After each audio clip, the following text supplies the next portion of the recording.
All right, everyone, we've got a new sort of memorandum on Douglas Campbell's testimony before Congress on three separate occasions, giving written testimony.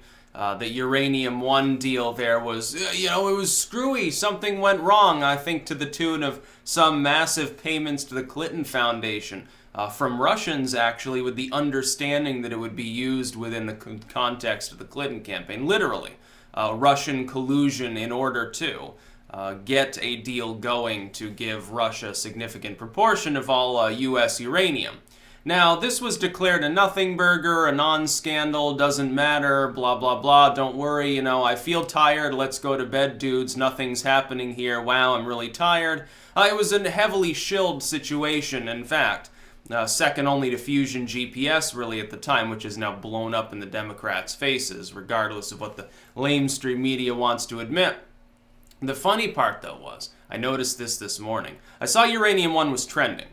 So I'm like, I wonder what happened with that. And I'm seeing that they've sort of got this written testimony from this individual.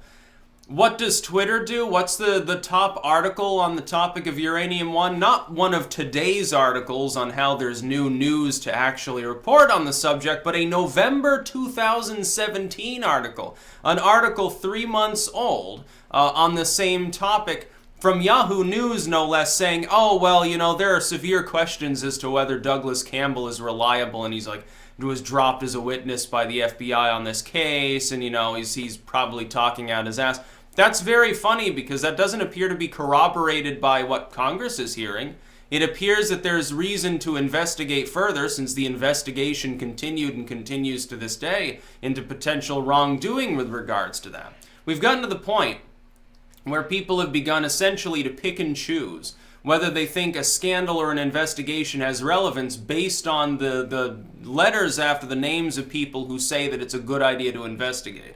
If you want to investigate Trump, and you're like a Republican partisan, you think that it's treasonous to even bother doing so, even if there were a reason to believe that there was wrongdoing. I look at, for instance, the claim of Russian collusion involving Trump, and I say there's no evidence of it. There has never been any evidence of it. A year on in probe and investigation after probe and investigation and witness after witness of nonsense, we've got other people who have been indicted. We've got other totally unrelated things that have been revealed to have gone wrong, like Manafort laundering money. We've got absolutely no evidence Trump did anything wrong.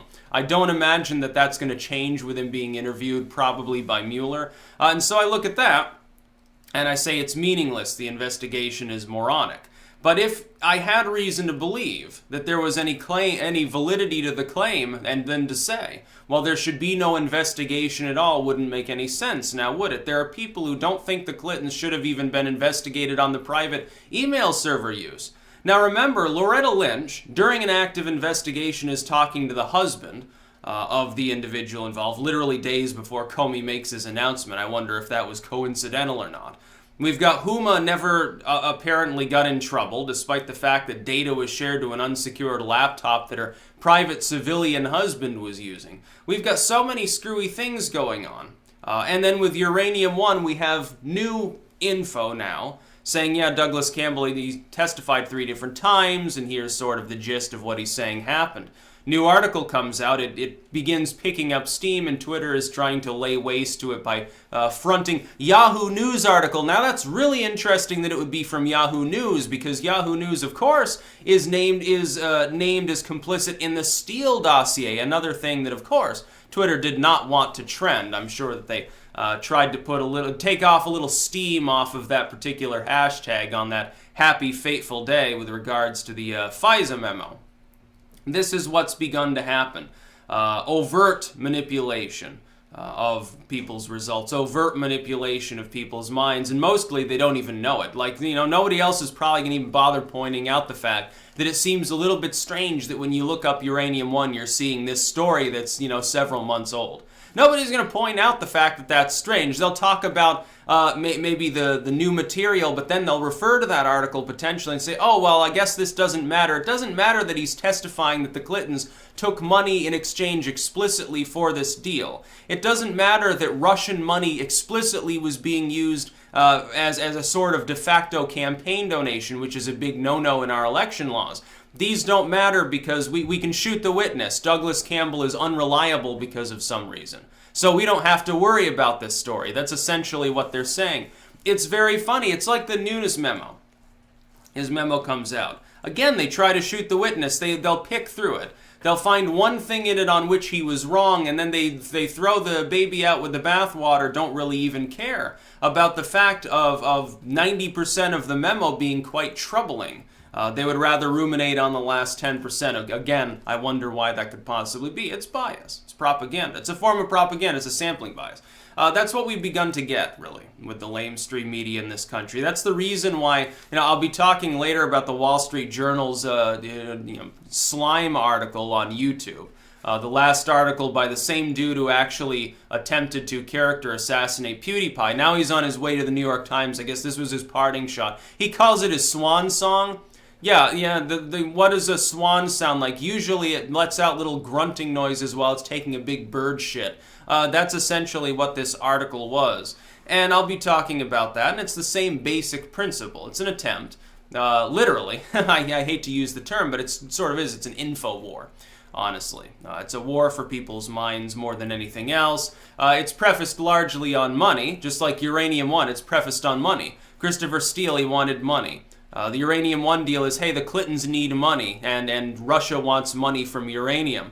It's all about the greenback, essentially, but it's also about power. And the way that you maintain that power and make that money is by controlling the narrative and controlling what people think, which is why, of course, Google is constantly facing criticism from none other than the lamestream media to push lamestream media articles. That's why Twitter decides to take a Yahoo News article, even though it's badly dated and has no relevance to why Uranium 1 is even trending right now, and put it on the front page as though it were recent news. Most people won't even check the date. They won't check the date. They'll think that the news story about Uranium 1 is specifically that the witness saying the FBI informant himself is unreliable. That's what they'll think after looking at that article without even noticing that it is from November. It's not contemporary. It's from last year.